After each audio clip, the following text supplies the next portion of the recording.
wish I could help you, but I can't. I can't. I don't think anybody can, except for that crazy, lucky streak of yours. And now you're gonna need more luck. You can beat the police, you can beat the road, and you can even beat the clock, but you can't beat the desert. Nobody can.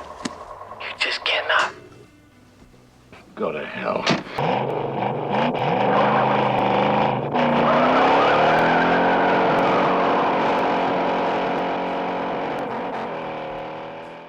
There's a moment in Vanishing Point that's burned into the memory of every fan of 1970s cult cinema. A scene so hypnotic, so iconic, that it seems to transcend the movie itself. It's the nude biker girl effortlessly riding across the desert, completely unbothered by the world around her. But here's what you may not know. Her story didn't end there. Gilda Texter, the woman who famously wore nothing at all, would go on to spend decades dressing up some of the biggest stars in Hollywood.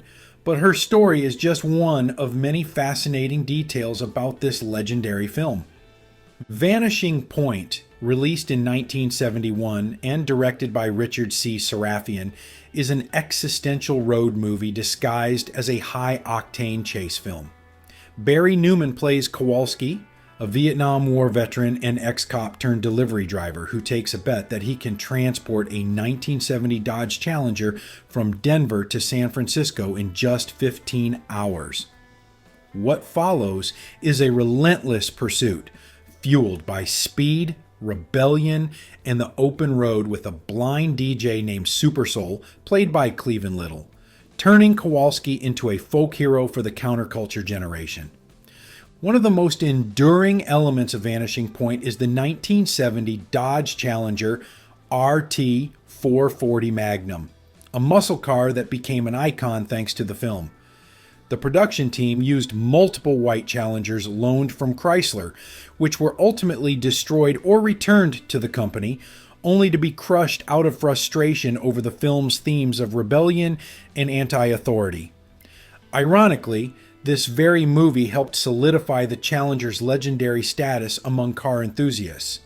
The car's raw power, combined with John Alonzo's masterful cinematography, made it one of the most memorable muscle cars in film history.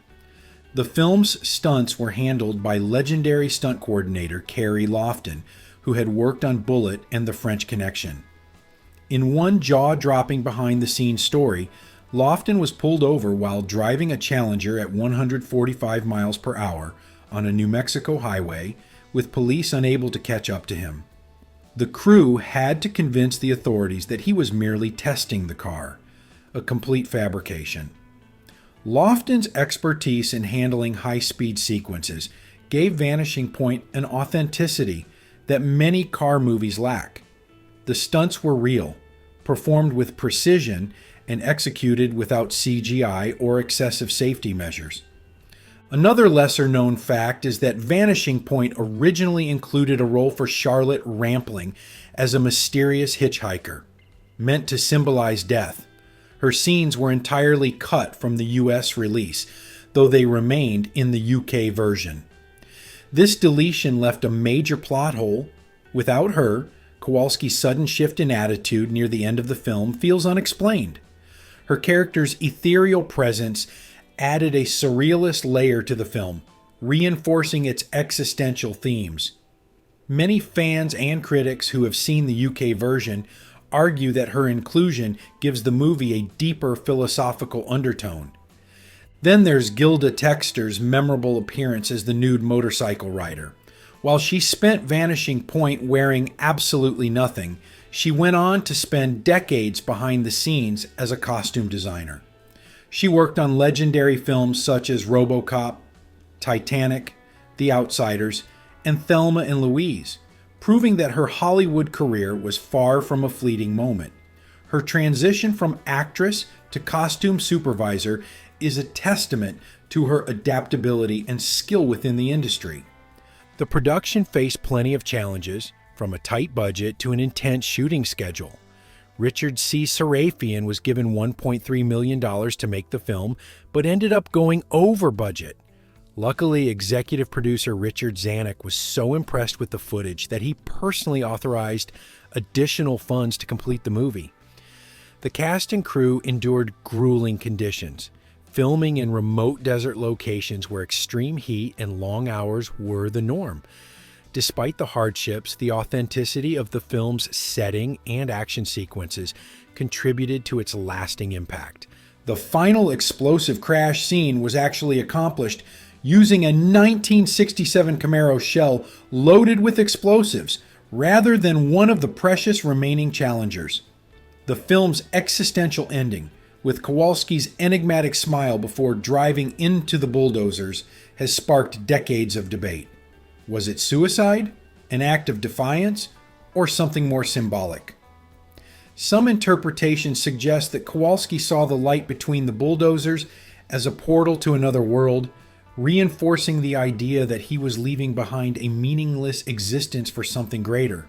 Vanishing Point was initially a box office failure in the US, but it found an audience in Europe and developed a passionate cult following. Over time, its themes of alienation, rebellion, and the open road solidified its status as one of the great American road movies. Even Quentin Tarantino paid tribute to it in Death Proof, and Steven Spielberg has called it one of his favorite action films. The movie's countercultural themes, combined with its nihilistic tone and mesmerizing cinematography, make it a standout entry in the road movie genre. Another interesting detail is that the film's soundtrack played a major role in setting the tone. Featuring a mix of rock, country, and soul music, the soundtrack included tracks by artists such as Delaney and Bonnie and Mountain. Music was an integral part of the film, complementing Kowalski's lonely yet determined journey across the American landscape.